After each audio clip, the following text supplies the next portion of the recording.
All right, so we're here. We're live. This is episode 5 of another Texans podcast. My name is Patrick Storm, and I have a co-host named John Crumpler who's running a little bit late tonight. So we're just going to go ahead and get it started and kick off um, with everything here.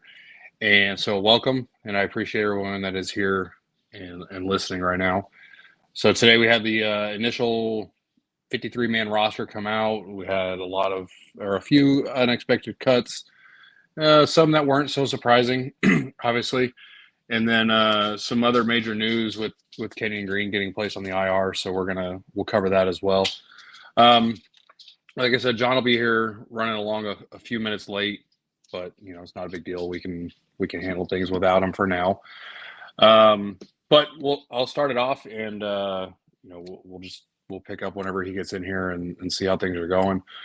So the news was coming down slow today about who all was getting cut and let off the roster, and a lot of stuff wasn't very surprising when it was all said and done. If you give me a second here, I'm going to pull up the entire the cuts that were made instead of just going over the roster. We'll do that whenever John gets in here. But we saw guys like Jacob Martin, Roy Lopez. Let's see who else. Cam Dantzler. A lot of guys that people thought were going to make the initial 53. Desmond Kane. Yeah, you're right, Beige. And guys like that didn't make the roster. And there's going to be some guys that eventually they're going to get, they'll get brought back. And guys like Michael Dieter, that's rumored that he may end up back on the 53 after a day or so. Some guys they have to carry on the initial 53, so that way they can put them on IR and then be able to activate them after 4 or 5 weeks, depending on how their injury is. So we may see guys that made the initial 53 for a few days that won't be here in a week, and definitely not for week 1. So there's still a lot of moving parts that are going to happen with this roster, and so it's one of those things we gotta kind of take it with a grain of salt right now and just see how things are going to go. There's going to be a lot of changes still, and so right now I'm not really that upset with anything.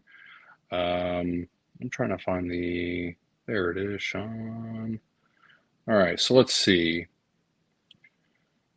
We had Thomas Booker got cut, draft pick here recently. Cam Dantzler, we talked about that. Khalil Davis was a training camp pickup. A lot of people thought was going to make it, and he showed some flashes and some positive things. And so it's kind of unfortunate that he didn't make it, but there's definitely a good chance that he's come back. Brandon Hill was a draft 7th-round pick for this year that did not make the initial 53. Very possible that he makes the practice squad. Let's see who else. Jimmy Morrissey, EJ Perry. I figured that one was going to happen. Garrett Wallow, another recent one of Nick Caserio's original draft picks that did not make the initial 53. Michael Dieter, we covered that. Adam Humphries, we kind of saw that coming. Desmond Kane was definitely one of the surprises. Veteran guy who's played pretty well over the past couple of years. This could have been a case where they approached him to take a pay cut, and he wasn't really willing to. Veteran guy, he can latch on somewhere else. So we'll see. Jacob Martin, that one kind of shocked me a little bit. I figured he played well enough in the preseason and during camp and stuff like that to make the 53, but we'll see what happens. He may end up back here in a few weeks. Steven Sims, not really shocked on that one.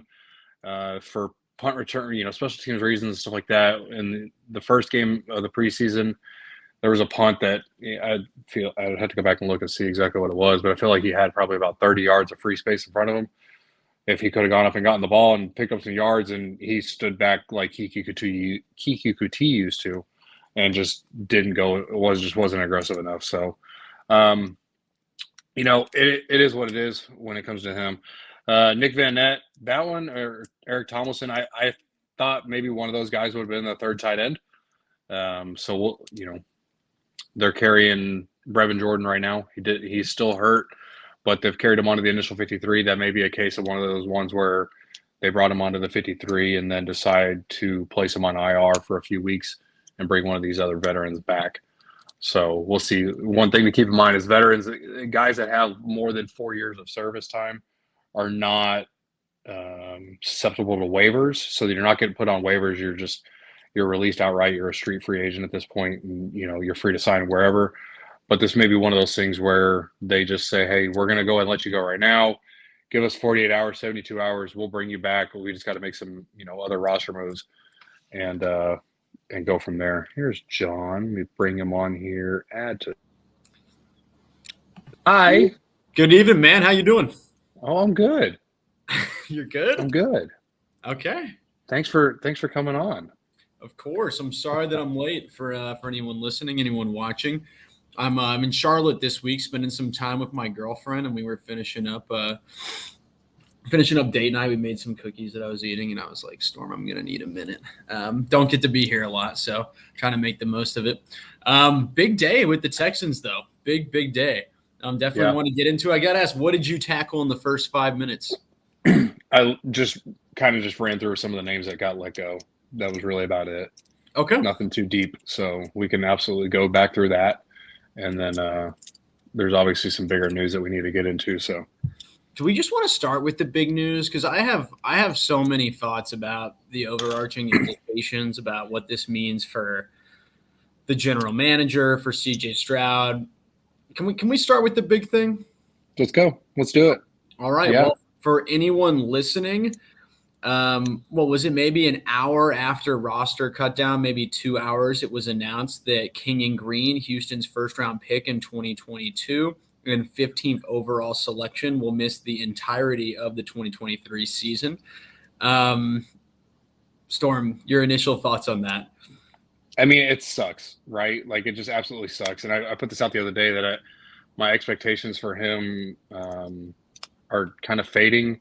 And I had some really big hope for him coming into the season. I was really hoping that things would turn around. Where'd you go? Well, just keep going. But, stuff happens and, he didn't look great. And then he was out there running with the twos yesterday. And, so I think that was kind of indicative of how they felt, how things were going with him. And then we saw him get put in a blender by Brian Breesy and grab his shoulder or his arm. And he left the game and didn't return. So that was a little scary. And then now comes out today that he's being put on season-ending IR, and he's going to have shoulder surgery. And it makes you think, though, because yesterday, I don't know, did you catch D'Amico's press conference yesterday? I did not, actually. What was the comment on – was it like the quote of like someone along the lines of he's fought through some stuff this offseason? Yeah. So it makes me think that obviously there's the shoulder injury, right? If he's having surgery, there's definitely something there. But one would think unless the shoulder is completely destroyed, then there would be a chance for him to come back at some point during the season, right? I'm not a doctor. You're going to be there soon, so we'll. But it begs the question: is what else is going on? What else is going on with Kenyon Green? Obviously they're not going to tell us everything. They're going to try to protect the kid as much as possible, and I get it. It's just 15th overall selection a year ago, and now we're talking about the possibility of there's fitness issues. There's been questions about him being in shape and overweight, and just so like you said, like you kind of alluded to earlier, it brings into question the GM, right? And it starts to, you got to start to question some of the choices that are being made. Yeah, let me tackle this from a player standpoint, and then let's work by, because I really think there are three big components to this news that are worth addressing individually. First, Kenyon Green, the player, is the obvious one, and I want to talk about that a little as well. I mean, it is a huge disappointment. I think you look at how this roster was constructed, and not just for this year, but you really look at the 3-year plan of this team. And I think the idea was, if you look at the investment, if you look at this is the most expensive offensive line in football, and it would be even more expensive if not for a first and second round pick that are supposed to play center and left guard, of course, which both will be absent for week 1 in Baltimore. Losing Kenyon Green for the season it really throws that development plan off track. I think this was a unit that you would hope would be one of the best offensive lines in the National Football League moving forward. And for a season that I think you would have hoped that Kenyon Green took the step forward to average and showed signs that he can be more than average, all of a sudden that is totally gone. Our most recent impression, like you were talking about, is going to be these preseason games against Miami and New Orleans where I mean, specifically New Orleans, he was playing with the second team. He was a backup guard on this team just 1 year after being a first-round pick. Raises the question, are they going to get even a starting caliber player from that trade? And we're going to talk about the Nick Caserio angle, but this is one of the two pieces you got from the Deshaun Watson trade with how you chose to spend your resources. You got, I guess, you got Dameon Pierce too because the trade back to 15, but you really needed this first-round pick to hit. And now you're not just asking, hey, is this guy going to be a really good, productive player for you? Does Houston even have a starting NFL player right now in Kenyon Green? And the question is, we don't know. And we're not going to have the opportunity to find out. And kind of the interesting spin is that, will he get that opportunity to find out as Houston takes a ton of cap space into next offseason? In a season where I think when you're looking at year 2 of CJ Stroud, when you're looking at year 2 of DeMeco Ryans' defense, it's going to be time to compete, time to try to win the division, time to make the wild card. This has been a bad team for a long time. I think they'll take a step forward this year, but there will be real expectations on the 2024 Houston Texans. And is that going to align with Kenyon Green's timeline where this is going to be a tenable situation for him with what we've seen so far? I do not know. I'm going to talk a little bit about the Nick Caserio angle, and then I'd love to get your thoughts on it. I mean, I think this past draft has the potential to save Nick Caserio. I think you took two guys who are very likely going to hit. I really love CJ Stroud's profile, especially in this offense. It's going to be very difficult for him to be bad in this, and I think it's going to move him along at a good rate for a young NFL quarterback. And I think Will Anderson was considered a slam dunk in the draft for very obvious reasons. But it's time to start talking about those first two drafts, and especially this past draft when right now we're looking at, okay, you passed on the all-pro NFL corner, which, we're not ready to talk about that yet. We all want to see Derek Stingley in a more modern defense. We want to see him play some of this cover 3, more press-heavy stuff that DeMeco Ryans employs. But your second pick, you took Kenyon Green, and people are using the B word on Twitter. I don't want to use it yet, but are you ready? Do you think that's fair to use? Of course, the B word we're talking about in this case is bust. Do you think this opens the conversation already for 1 year in? It's getting there, and there's Noah commenting on the stream. It's getting there, man, and it's scary, and I feel bad for the kid. I really do. Yeah. Right. And you can look and see who else was drafted around him, who was just drafted just a few picks after him, Zion Johnson, Tyler Linderbaum, even on the defensive side of the ball. And it begs the question of what, and not just Nick Caserio, because Nick is not solo in all this. Yeah, he's got he's got the final say in who's actually picked and who's signed and stuff like that. There's a whole room of talent evaluators over there and coaches that are making these decisions. And it's like, man, what is really the conversation that's being had over there? Because that was a heavy investment, the 15th overall pick, and they could have easily gone in another direction. And who's to say that, anybody else works out in this situation? But it's just one of those things where you're sitting there and you're like, Derek Stingley goes down with an injury last season. Now you've got Kenyon Green that was last offseason wasn't healthy, played the season, wasn't great, had surgery again this season, and now he's going on IR having surgery again. Yeah. And so, like you said, it's one of those things where Derek Stingley has got to be a hit. Like, there's just no ifs, ands, or buts about it.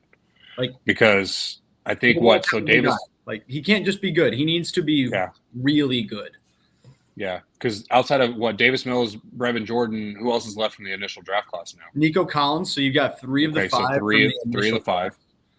That's not great, and I get it. It wasn't the best draft class to begin with, right? Like, the expectations for them were kind of let's muffled. Let's pause there though, because they did trade 4 picks, I believe, to go up for Nico Collins and 3 picks to go up for Garrett Wallow. So, it didn't have to be a 5-man class in 2021. This is going to open another can of worms. But I do think stuff like this is starting to expose some of the holes in. We love that Nick Caserio is aggressive and targeting players that he likes in the draft. Mm-hmm. But when you have smaller draft classes like this, especially in a season like 2021 and 2022, when your team wasn't going to compete for anything, you intentionally took less throws at the dartboard. And all of a sudden you really need you just have less opportunities for these guys to work out. So when someone like a Kenyon Green looks like this, it becomes all the more devastating. And I think one of the hard parts about this pick is I don't think anyone was mocking, and this is a dumb reason, but I'm just saying this is how fans think. I think this is how I think, just as the draft is a value exercise. I did not see Kenyon Green really mocked in the top 15 prior to the actual NFL draft. I think the most common names that you saw there, you did see some Zion Johnson because he was really riding a really strong Senior Bowl performance. You saw Tyler Linderbaum heavily kind of heralded as the top interior offensive lineman before some measurement concerns came in. You saw a guy like Kyle Hamilton, and that opens a big can of worms of what if would they have still drafted Jalen Petrie. But in my opinion, you could have had both. It really could have been a best player available exercise last year because nothing that you did was about winning in 2022. Everything was about winning in 2023 and realistically in 2024 and beyond. So, you passed on Hamilton, you passed on Linderbaum, you passed on Jordan Davis. The one time that Nick could have been aggressive and gone up from one of these wide receivers. Of course, we haven't seen Jamison Williams yet. We haven't seen Chris Olave yet. But, they stayed put. And I think that was the report that once those receivers were off the board, that's when they decided to move back and go with Kenyon Green. But pretty much everyone around them at that position on the board is looking strong. Even Jahan Dotson in Washington is looking like a really strong perimeter receiver. And those are names that you saw mocked to Houston. Those are names that you kind of more expected to see on draft night. I think that the average fan could have walked up and submitted the card with just haphazard knowledge, and they probably would be going better than the Kenyon Green experiment right now for Houston.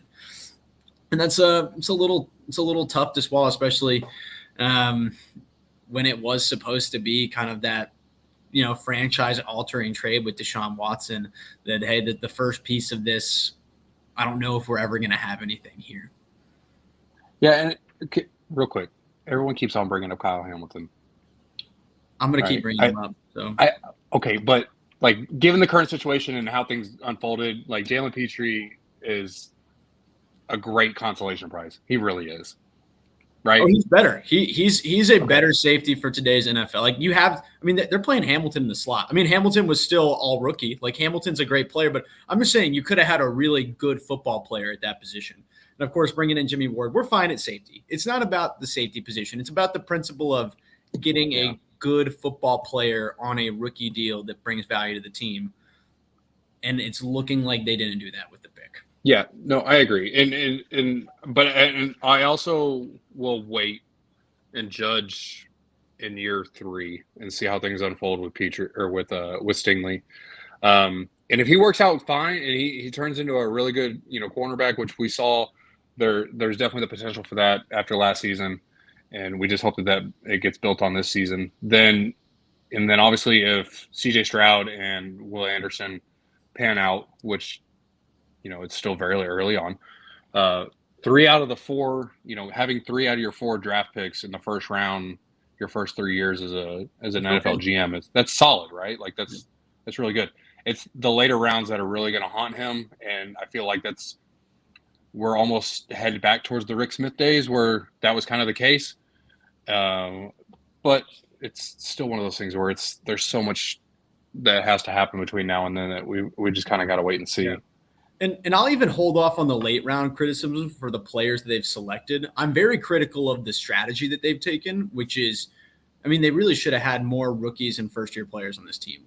Second-year players on this team last year. You should have drafted more guys in 2021, drafted more guys in 2022. When you look at teams that are rebuilding right now with some of the smarter GMs in the league, the Los Angeles Rams have 12 rookies. The Indianapolis Colts have 12 rookies because they know they're not winning anything this year. And you the Houston Texans should have more contributors than they do right now. And because they do not, that is why it is so hard when a pick like Kenyon Green misses, because you did not buy yourself any margin for error at the margin of the roster. So, and I could talk about Caserio a lot. I think I talked about it a lot this offseason, but I do want to kind of pivot the topic to one other point. Storm, what are your thoughts on what this spells for the 2023 offense and for the development of CJ Stroud?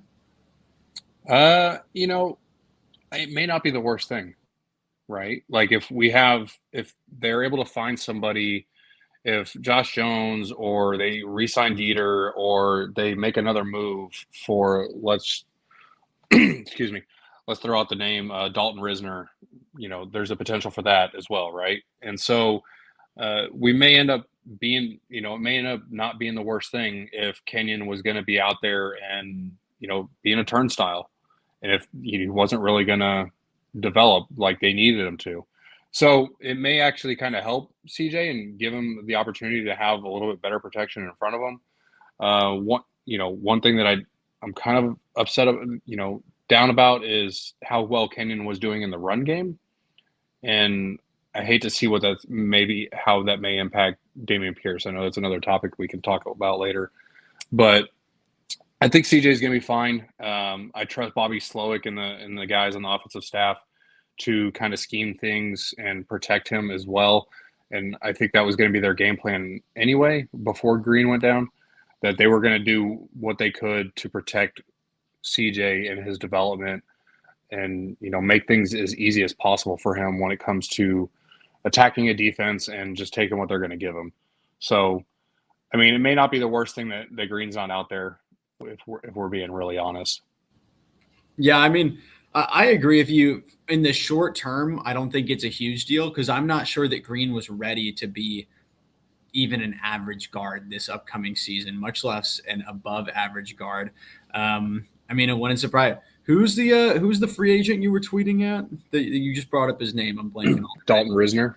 I also just felt like telling the audience that you did shoot him a tweet, and he did replied back to the public saying that he was ready. So I wouldn't mind seeing a Dalton Risner join this group and solidify that spot on the line. I don't think Juice Scruggs will be out for very long. It sounds like he might miss the first 2-3 weeks of the season, worst case scenario. His short-term development I'm not worried about. I do question. I mean, one of the most exciting things when they took Juice in the second round, and I think you saw this tweet from every major Texans or Houston Twitter account or outlet really, was that there was the opportunity suddenly for Houston to have the same 5 offensive linemen for the entirety of CJ Stroud's rookie contract.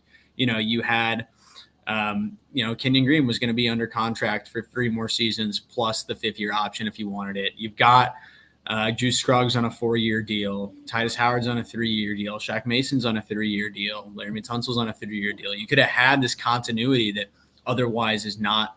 I mean, really, you've sacrificed that. And I do question also, are you going to be able to find not just average, but above average guard play? And how much is it going to cost you to do that when you're already sinking really significant financial resources into this? And of course, some things opened up today in ways we weren't expecting. Desmond King obviously saved a good chunk of change, as did Christian Kirksey. It might open the door to bring in a guy like Risner, and it'll certainly save money going into the next year. But it opens up some questions about, can this line be the unit that you were projecting it forward into the future for me? Yeah, and the cap space thing, I guess we could talk about that a little bit too. It's not as much as people were anticipating. There's only about just shy of $11 million sitting there right now. When you account for practice squad call-ups, stuff like that. That's another topic for another time. But yeah, I mean, there's the possibility of some shuffling some things around, and we'll see what happens. So it's going to be interesting to see how they handle it moving forward, especially if Juice Scruggs is only going to be out for a short period of time.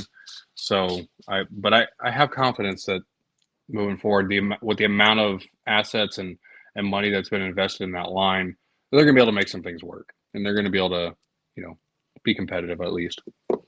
Yeah, absolutely.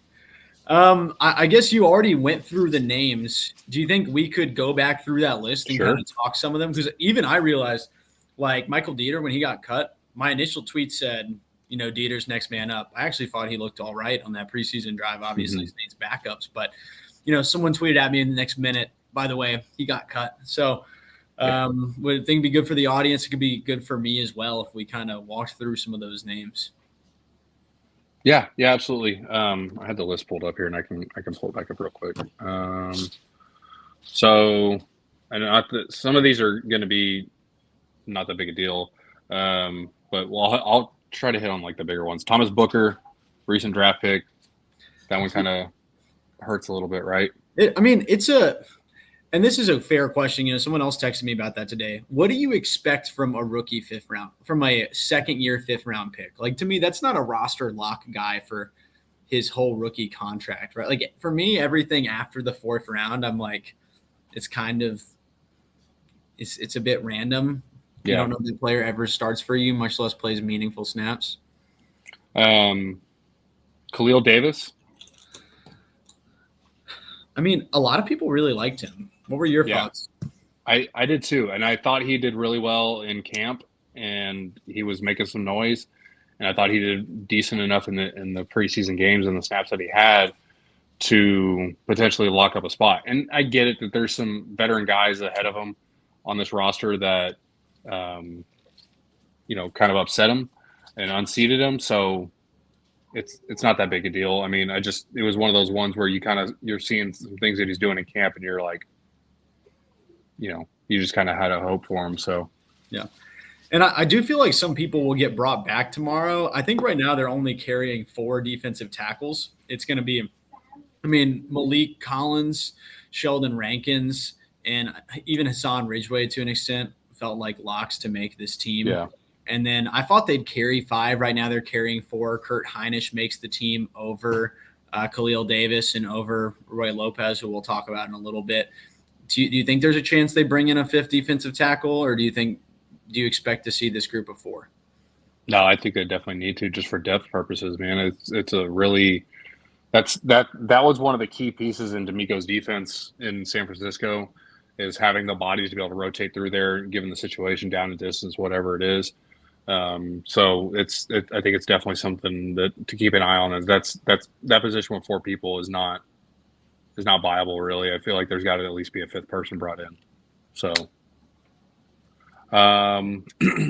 Garrett Dokes, one of the running backs. That's a crowded room, and I didn't really think that he was going to be here. Kobe Francis kind of surprised me a little bit with Desmond King being let go. You and I talked about this yesterday. I just didn't think that the fringe corners were going to make the roster. Even when King got let go. I guess, the big one, because we had to talk about this in conjunction, you did not expect Shaq Griffin to make the roster.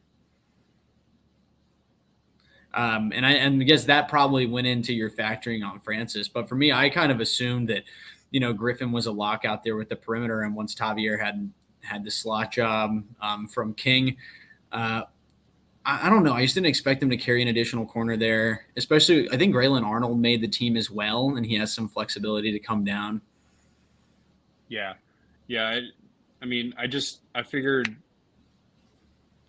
he was going to be the one, because Desmond King leaving surprised me.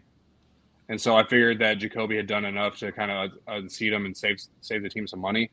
But obviously not. They're just going to roll Javier Thomas in the nickel and see how things go. And they may just roll Petrie down a little bit, use Ward in some different ways. And, they can get creative with some of the guys they've got. Let's see. Dalton Keene, no. Jimmy Morrissey. Maybe with the news from today. That one kind of, they need some depth, but, obviously they're a little more comfortable with the guys they just traded for with Josh Jones and Green. So. Okay, why can we let's talk about Kendrick Green. This is a good time for that as any. What I've seen Lance Zernline defending this. He's brought in a little optimism, and I think for anyone watching that hasn't caught up with everything today, I'm sorry I just keep throwing names out there that are related, but all these moves are interconnected in one way or another. You're really picking guys against each other, and part of when you see guys like Dieter or Jimmy Morrissey not make the roster, it happens in conjunction with today. Houston went ahead and traded a 2025 6th-round selection to the Pittsburgh Steelers for Kendrick Green, not Kenyon, Kendrick Green. He was originally a 3rd-round pick to them. He was the center who was drafted to replace Pouncey. He actually took his number too. Bold thing to do. Very. And, he's probably most famous right now for Big Ben on his podcast this month. He was like, I love the guy, but can you believe our GM picked him to protect me my last season? He was working out at fullback this season, pretty much considered a lock that he was not going to make the roster. He dressed out for 0 games last year, was inactive every single time despite being present on the 53.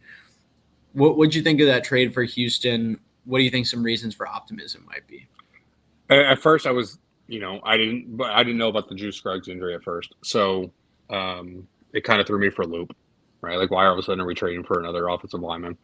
And we didn't know the significance of Kenyon Green either. So it was kind of one of those things where it's like, what are we doing this for? There's obviously got to be some reasoning behind it. So, and you see a lot of Steelers fans' reactions on social media that they were super grateful. You found the clip of Ben in the podcast talking about it.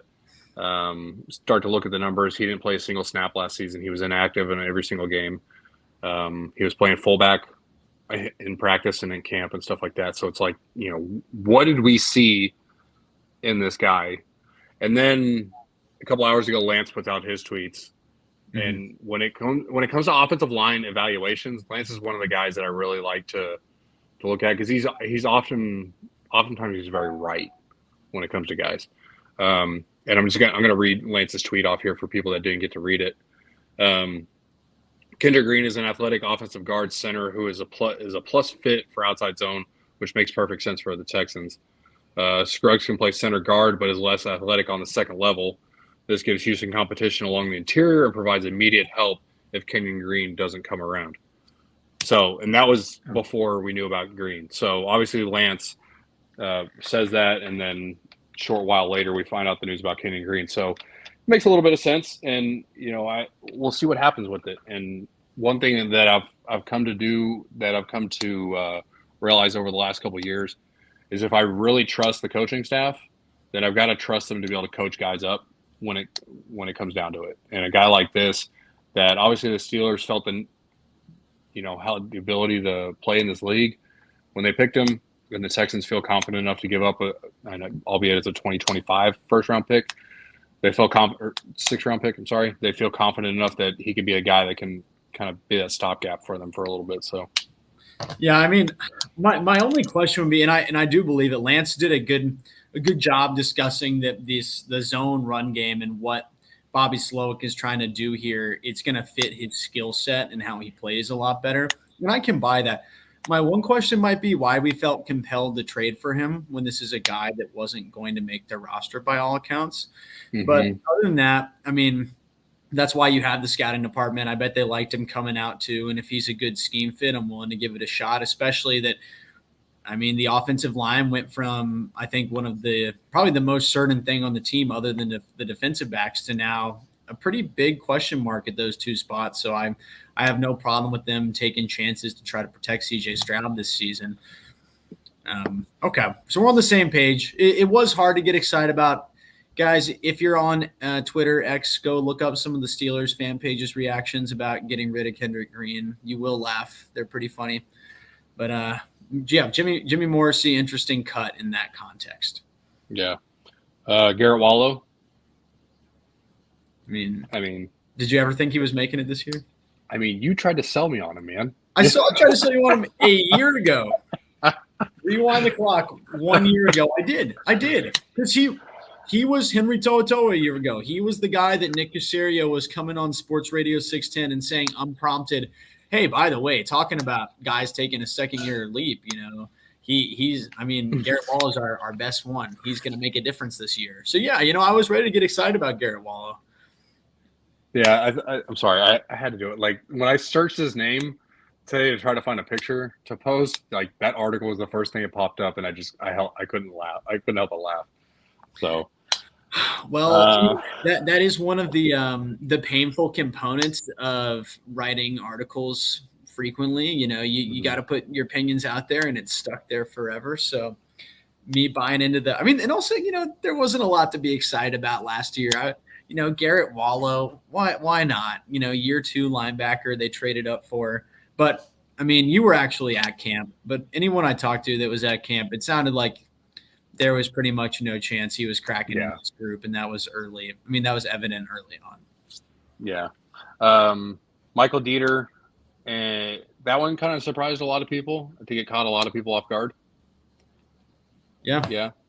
I don't get it. I really don't get it, to be honest. So I feel like that's probably one of the ones that, because he's not susceptible to waivers, that if they need to make an IR move, that's one of the guys that's gonna, taken off the 53, they make their IR move and then they bring him back, type of thing. And I would hope, especially if they're rolling him out there with the ones in week 3 of the preseason, and he played well. So, and D'Amico even said as much in his press conference that he had earned by putting in the work, and he earned those snaps. So I feel like that's going to be one of those ones. I feel like they've kind of already told us as much.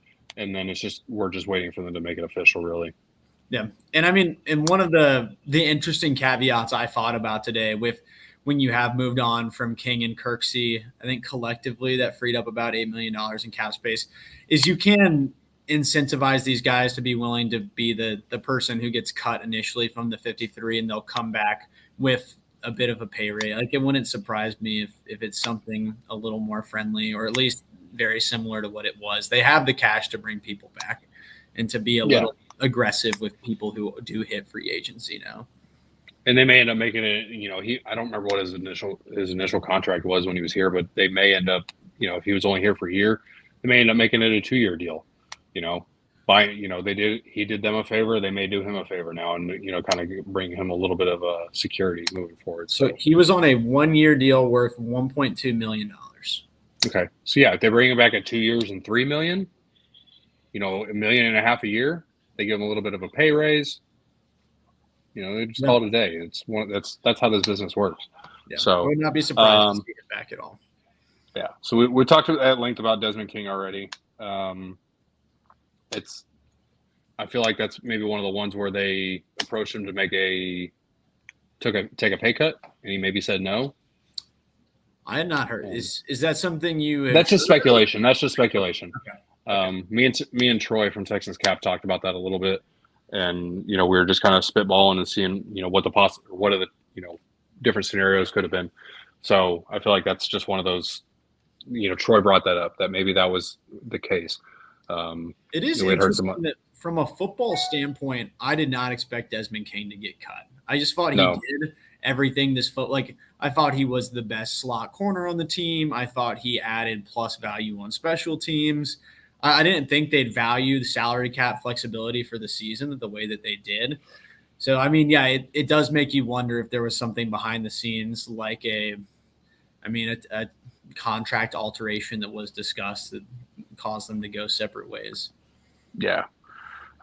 Christian Kirksey, I think we all saw that one coming from a mile away. God bless. So not a single snap in the preseason.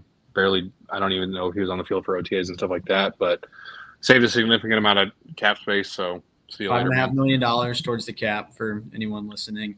That's a player or two during the year that you need, or it can grease the wheels on a trade if you want to go get somebody. It's not insignificant. No, definitely not. Let's see, Jacob Martin. Is he coming back? I don't know. I didn't see that coming. I was surprised when they held on to some of the other guys over him.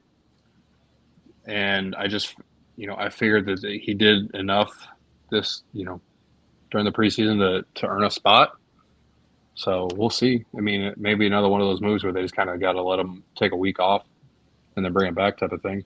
By all accounts, he'd had a fabulous camp. He'd worked his way from someone who was considered fringe roster or unlikely to someone who, you're hearing it from us right now. I fully expected Jacob Martin to be on this roster. unofficial depth chart had him listed as a second string guy. I think anyone watching the team would have said, oh, hey, he's your fourth edge rusher after Jerry Hughes. So, yeah, a little puzzling to me. I have a hard time believing this is the final roster that we're going to have entering week 1 at Baltimore. So I want to watch for guys like Martin to potentially resurface. Yeah. I think there's definitely a chance for it. Couple tight ends, actually 3 tight ends: Mason Schreck, Eric Tomlinson, and Nick Van Nett. I don't know what's going to happen with Brevin. He's still not healthy. He's had a hamstring injury since like week 1 of training camp, and so Is he I ever don't healthy? know. No, and that's the biggest thing, right? Like this guy. We've seen the athleticism and we've seen what he can do on the field, but the best ability in the NFL is availability, and if you're not available, you have no value. So. I mean, tell me if I'm being harsh. I think I've been ready to call it on the Brevin Jordan experiment. There's just no reason he should be this much of an unknown commodity going into year 3 when you had ample opportunity to make an impact in 2021. And especially last year when, guys like OJ Howard come in and after a week, they've like jumped you on the depth chart somehow significantly.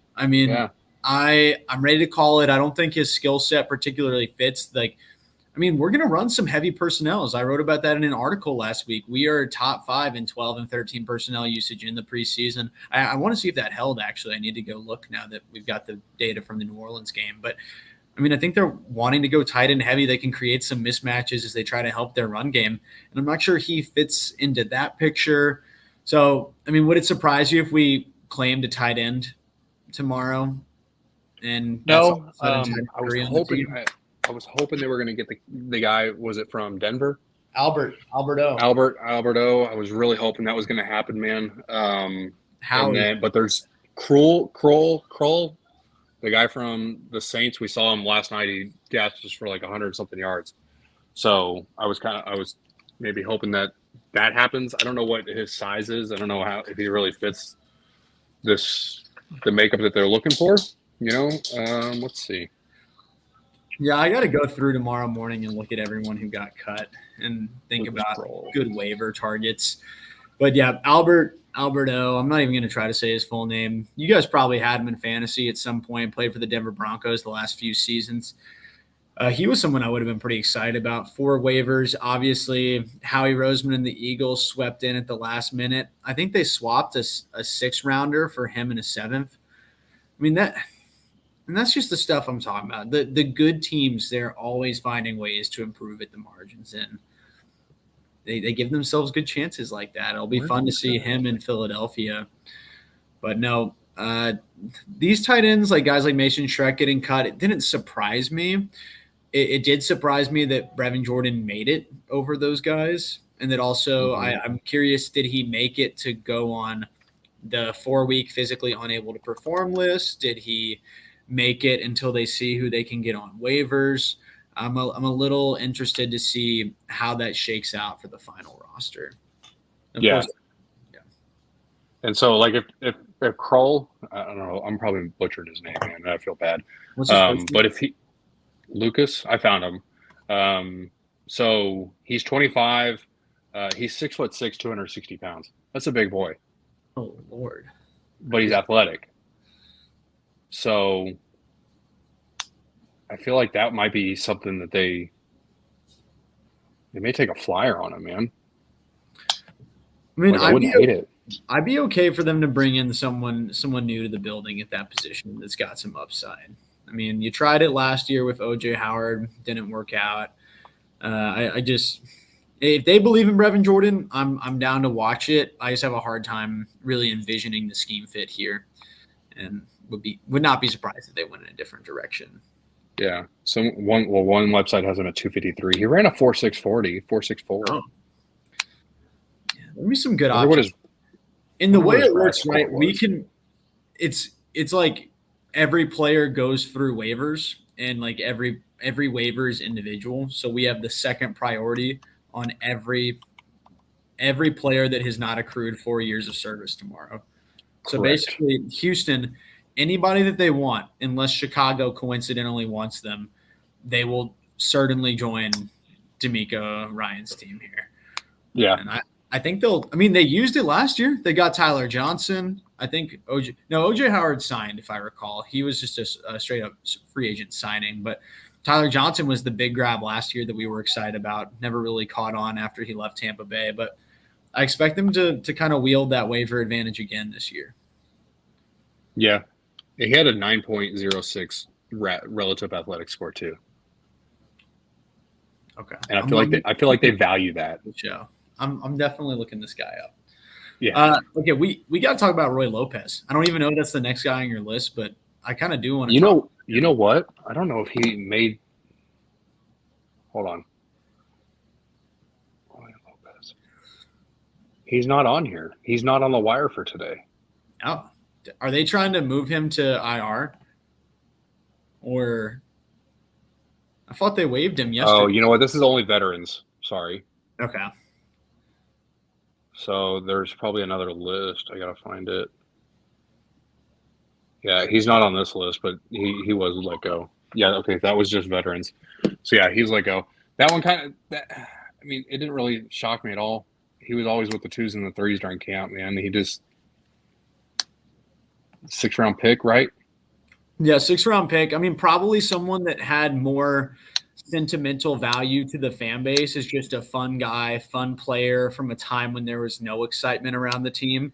Than he had as actual value as an NFL player. But still someone who I thought was really competing for that 4th defensive tackle spot. And, of course, all of this gets a little more complicated when you and I both expected them to carry 5 defensive tackles into the season you have to rotate those guys against the run. It's just a matter of, you have to have bodies. It's really hard being on the interior there. Malik Collins, Sheldon Rankins are your 2 guys, but you need depth. You have to be ready to take injuries there, ready to substitute people.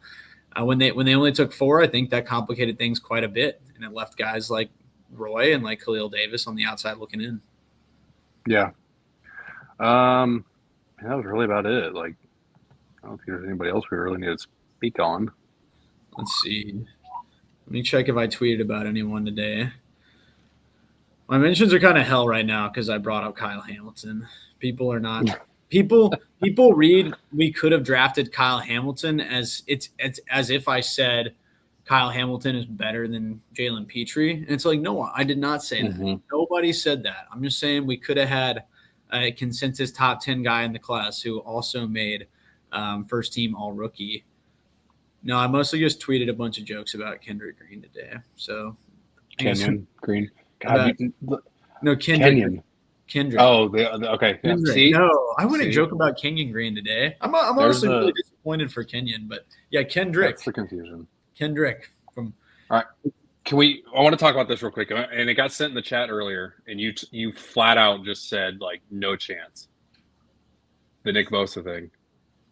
From Reddit. Yeah, we're gonna talk about that. There's just no way. Why not? Okay, fine. We can talk about it. There's no way. Let's just do it. Let's just do it. All right. So this is a Reddit post from the NFL subreddit today.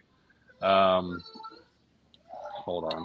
The same subreddit that has brought lots of credible information, such as Will Levis is a lock to be the number 1 overall pick, or my tweet about DeAndre Hopkins. Lots of great verified information makes it on the NFL subreddit. So clearly a good thing for us to talk about here.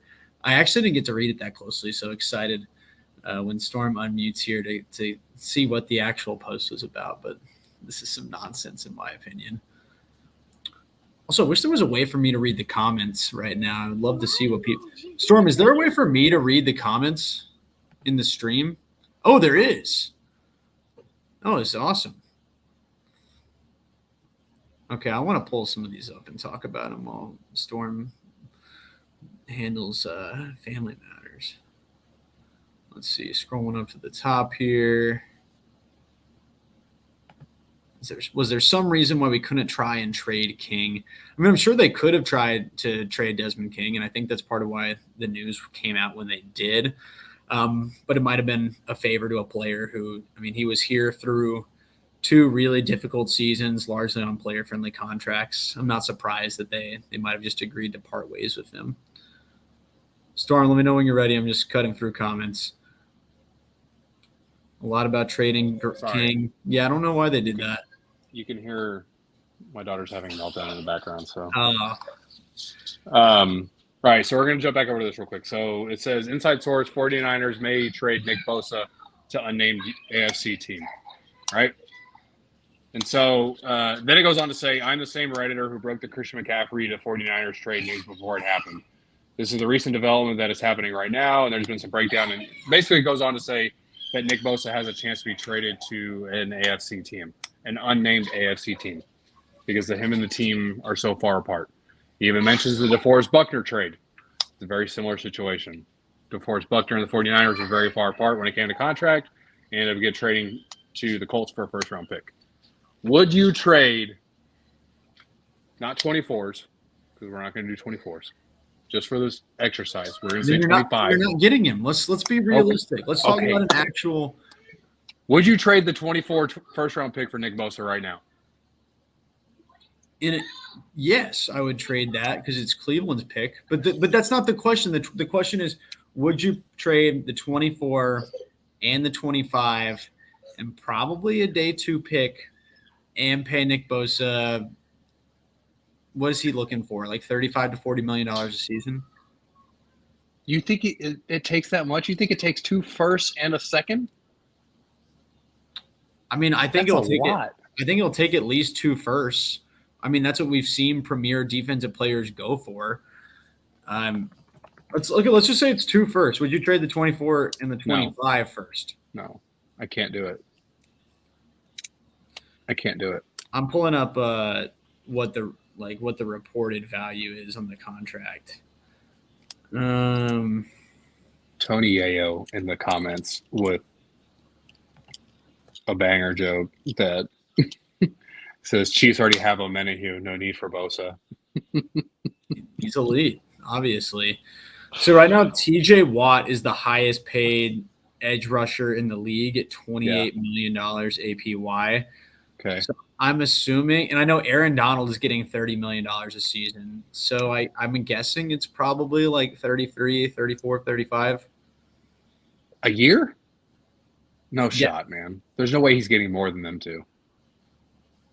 If they're not close, if they're not close, I'm assuming that he would like to be the highest paid guy in the market. Fine, let's just call it 30 for the sake of argument. That's I can't do that. Okay. I see in the comments 35 to 40. I'm sorry I said 40. So the reason I threw out that number, and I'm now remembering where I heard that number from, they were talking about it. It might have been on the Athletic Football Show where they were talking about how Micah Parsons has an opportunity to essentially become the first $40 million defensive player when his contract expires, which will be in 3 years. But they're like how these edge rushers should keep stacking in the next 2 years. And by the time Parsons hits the market, he'll have probably one of the most impressive resumes for a young defensive player ever, and that he could try to become the first 40 million guy. So apologies. That's where I got that number from. It's not close for this discussion. Let's call it 30. I mean, I probably wouldn't. But you would. He's that good. But this is such a ridiculous discussion because I just can't imagine them doing that. Yeah. They're not close enough to winning right now. No, yeah, that's what I was just about to say that. Like, they're just not in a position to win right now to pull the trigger on something like that. All right, now, so just for argument's sake, would you trade a first for Chris Jones? Yes. Just 1 first, and then you have to pay him. And you're not going to have to pay him nearly as much, right? Because he's older. Well, no. You would. So the big problem with Chris Jones in Kansas City is they want to pay him Quinnen Williams money, which is about $24 million a year. And he wants the Aaron Donald contract, which is a little over $30 million per year. All right. Christian Wilkins I probably wouldn't trade a first-round pick for him. Really? He doesn't generate this is why the Dolphins won't pay him, though. He's not generating – I probably would. I need to look at it. But, you got to look at the extension that he wants. I'm assuming it's in that $24 million range, 22, 24 million. And he doesn't get the same sack values, tackle for loss values that are, the the value generating plays at those spots. Okay. Chase Young, a third the next year and a fifth the year after. Yes, absolutely. I mean, Chase Young is the perfect guy. I mean, I think there's a lot of players that fit his archetype. Someone who is really talented, flashed in the league, but been inconsistent and may not get re-signed by their current team. I mean, that's the kind of guy Houston should take a chance on, because if you bring him here, you know you have the money to bring him back, and you can probably afford. I don't think Young would sign an extension before he plays out this season, because it's unlikely to benefit him when he could angle it into a huge payday. But you know that, if he plays well here, he's probably going to want to stay, and you're probably going to be willing to pay him. So that's the perfect guy I would take a gamble on. Okay. Would you do that knowing I guess, you would bring him back over. You would bring any of those guys in over Jacob Martin all day long. And Bernard would just roll to depth. I mean, it is what it is at this point. All right, enough with that. It was a pointless topic. It was very fun. It was fun. I love Reddit. It's not going to happen. There's a lot of fun stuff on Reddit that's good to talk about. Storm, I do want to ask, actually, I'm going to say that I think we're going to have a different show previewing Baltimore. We've got another week here going up to that. Let's take some time, see the roster. A lot to be excited about here. And, man, this offensive line subplot was not one that I was expecting this season. Yeah, and now it scares me. And not that he's going to generate enough I hope this. I'm going to knock on wood. I hope he doesn't generate a whole lot of pressure against the quarterback, but the run game, Clowney, we know how he is in the run. And I hope they can scheme something and get Dameon Pierce going, and maybe Singletary, and just hopefully – I'm not expecting a win. I'm going to be clear and 100% honest. I'm not expecting a win. I'm expecting a week 1 loss. I mean, I think Ravens minus 9.5 is a lock. I'm taking that all day. That's going to be very unpopular in the comments, but we can talk about that more next week. I think I said when I was on, because I did the Apollo show yesterday, I said 24-27 Baltimore. I think wow. It was going to be close. Right. Yeah, I said it was going to be close. I would be all over that if they played a close game. I just think. I think that this is a team that is just there's too many veterans on it. I don't know how else to say it. They played in a lot of big games. There's a lot of continuity with coaching staff. It's one of the most dynamic quarterbacks in the NFL in a brand new scheme. Yeah. There are a lot of things that don't work towards the Texans' favor. And I've heard other guys, Landry, who does really good stuff on his channel, he thinks it's a good time to catch the Ravens because you can catch them by surprise, I guess, or before things are really well-oiled offensively. I just think it's hard because you don't know how to project Lamar into a new scheme, and they do have some real weapons and a run game that even if the backs aren't great, you really have to respect because of Lamar Jackson, and a defense that's just Roquan Smith, Patrick Queen, Jadeveon Clowney, Kyle Hamilton. All right, wait. There's another name. What would you trade for Patrick Queen? A 2? Probably a 2. Okay. I mean, he's an off-ball. I mean, there's a reason they're not paying him right now. I would need to look into Patrick Queen more. I know it's a name that's actually been thrown out a lot of times. And I know he looked a lot better after Roquan Smith got there. We obviously don't have Roquan, but I would need to look into Christian Harris, though, bro. Man, I hope Christian I'm sorry. I know. I mean, can we talk about Christian Harris staying stride for stride with Jimmy Graham in the preseason game? That was cool to see. Jimmy Graham is like 40 now. I don't care. We haven't had a linebacker keep up with anybody ever. Okay? And we can go back to the Brian Cushing conversation where he even said that, like, you got to have guys that have speed and the ability to cover. And Christian showed that. Like, that the ability is there. So I liked it. Yeah, I mean, God, by the way, if y'all did not watch that conversation with Brian Cushing, definitely check it out. Really, really insightful discussion on a lot of things, getting to know him as a person, but also just some fun stuff towards the middle of it about what football looks like today defensively and what linebackers are doing. He kind of joked that he would not want to be covering the way these guys have to do it. No, I mean, there's a lot to be excited about with Christian Harris. We have not had a linebacker that can cover, and he's got some freaky speed that you kind of need with D'Amico Ryan's scheme, and hopefully it can buy some margin to try things defensively with these defensive backs that maybe you otherwise couldn't pull off. But all right, I think at this point we're kind of rambling. We're coming up on 59 minutes here. How many do we have watching right now? 35. All right, I'll take that, guys. Thank you so much for listening. Storm, I'm going to wrap this one up if that's okay. Again, this is another Texans podcast. Please like, share, subscribe. It all helps us with the YouTube algorithm and trying to get our show to more listeners.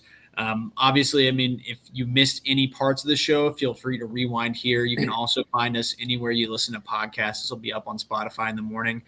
Since I was late, I didn't get to introduce myself. My name is John Crumpler. I'm the lead analyst over at the Texans Wire. You can read all my work and our team's great work at texanswire.usatoday.com. You can follow me on X at John H. Crumple. X is so, why do they name it X? It's such a terrible website name, but whatever. Have you seen the vehicles this man designed? Like, come on, like you're really questioning that. I want to do one more exercise with you real quick because the Apollo guys did it with me the other day and it was super fun. Oh, okay. Okay. I'm gonna read off the schedule, and without thinking, you got to tell me win or loss. Okay. Just right off the top of the head. Okay. All right. So let me get the schedule pulled up because I don't have it memorized. I'm sorry. I'm not a super freak like some of these people. All right. Week 1, Baltimore. Loss. Week 2, Indy. Win. Week 3, Jacksonville. Loss. Week 4, Pittsburgh. Loss. Week 5, Atlanta. Win. Week 6, New Orleans. I'll say win here. Week 8, Carolina. Loss. Bryce fan. Week 9. It's not a Bryce thing. It's a defense thing. I really like Evero in that defense. I also needed to pick them to lose one of those games. And realistically, if I could go back, like when I look at it, I would pick them to lose to Atlanta and win the next two, but I'm not allowed to do that in this exercise. Okay. Tampa.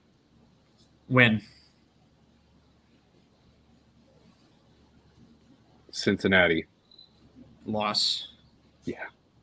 Bad loss. Humbling. Cardinals. Win.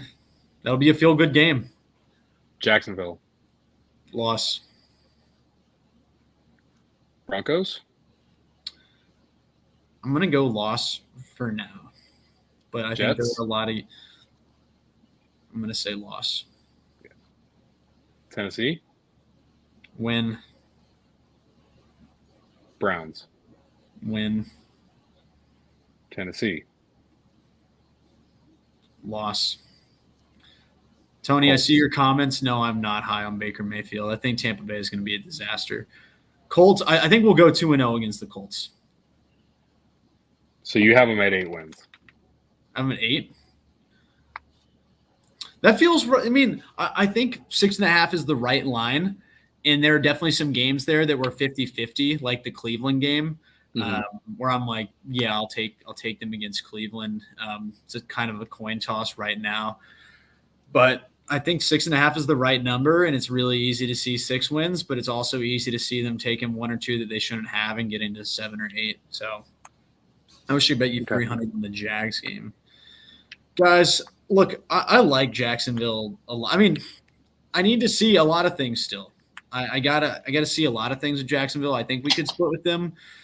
But, I mean, everyone says we kind of own the Jags, right? But ever since Trevor Lawrence became a supernova, we've seen one game, and it was one of the worst beatdowns that we saw last year. I think it was, 30-3? Was that the last game against the Jacksonville Jaguars last year? Something like that. I mean, our defense has to find ways to stop them. I do think that the strengths of our team aligns very well with the strengths of Jacksonville's teams. Like their best unit is the passing game, and our best unit's going to be the defensive secondary. And then their pass rush is terrible. So if their defense is just if their defense isn't good, which we don't expect, if Trayvon Walker doesn't take a huge step forward, and then our defense can really find some stops and Trevor makes some of the boneheaded mistakes that are kind of ingrained within the greatness that he shows, I think we could split with Jacksonville. But for now, I'm inclined to take that unit and that ascending team over us. Okay. Yeah, I mean, I had them at 7 and 10, so we're both right there. So perfect. All right, so we'll I don't know if we'll do a show next week, given that we don't play until September 10th. So we'll see, we'll kind of just see what happens unless anything major happens over the next 10 days. I do think that we need to do a preview show for the game. So we should record, because I want to do some deep dive on who are the Ravens starters, what is the depth of that team look like. I'll do a little bit on like what is Monken doing, just some base research so we can talk to you guys about what do we expect, what are the key matchups if Houston's going to win, what are the key matchups that kind of favor Baltimore that we're going to have to protect if we're not going to lose the game. So let's definitely plan to do a Baltimore preview episode.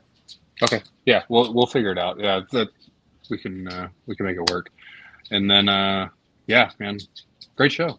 Yeah. Wait, Storm, where can the people find your work for anyone listening on Spotify or maybe people on YouTube who are seeing the show for the first time? Yeah, on Twitter at Patrick Storm HTX, just like it says right. I've always wanted to try to do this. It doesn't work. Right here on the screen. Same thing on Instagram, and then in both bios is a link to my Substack and other stuff. So, guys, feel free to check that out.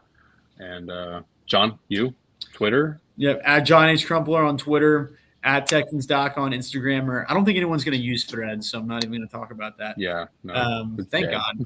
I like Twitter. I like Twitter. I do agree. Jerry, Zay, OBJ matchups versus Sting. Some good early tests there, and I think they're matchups that aren't too, or I guess that neither of those guys are too like. I mean, I'm trying to think of the word here. They're not too challenging. Like, they're really good players, but they're not like elite guys where I'm worried. So those are matchups where I think, hey, Sting, if you're going to have a big year, go ahead and show it here. Yeah. Y'all go Texans. Thanks for tuning in. And we'll be back next week with a preview for our first game against the Baltimore Ravens.